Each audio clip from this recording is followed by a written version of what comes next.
balikan ho natin, nababanggit ninyo dumarami yung cast of characters, no? Isa ho dito si Curly Discaya, no?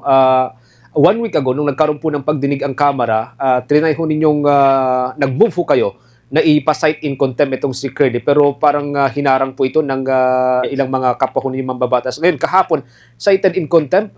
Anong mga take ho ninyo dito sa development na ito, Kong? Ayan ho mismo ang binabanggit ko, Bombo Genesis, na itong si Curly Discaya, paikot-ikot yung kanyang storya. Alam nyo, the reason why I moved to cite him in contempt in the House of Representatives, kasi paamin na siya eh.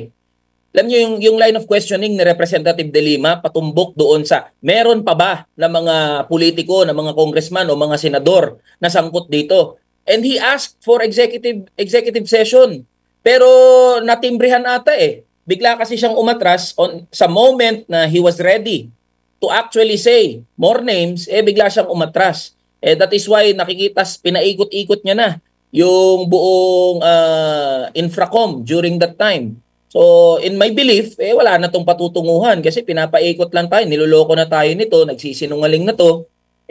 There's no more reason to listen to him, and that is why I moved to cite him in contempt. Sadly, hindi lang nasigundahan, walang sumigunda ng mga kasama ko sa Kamara de Representante, but it is a positive development na na-cite siya in contempt sa Senado.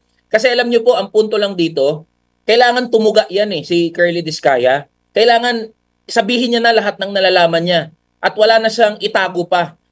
Wala na siyang ilihim pa. Sabihin niya na lahat ng nalalaman niya. And the only way to do that is talagang ipitin siya. I-cite him in contempt. Nang sa gayon, baka makapag-isip-isip siya na wag niya nang lokohin yung Kamara o ang Senado at just tell the truth and nothing but the truth, but the whole truth. Yun naman yung sinumpaan niya kapag dumadalo siya sa mga investigasyon. Mm-hmm.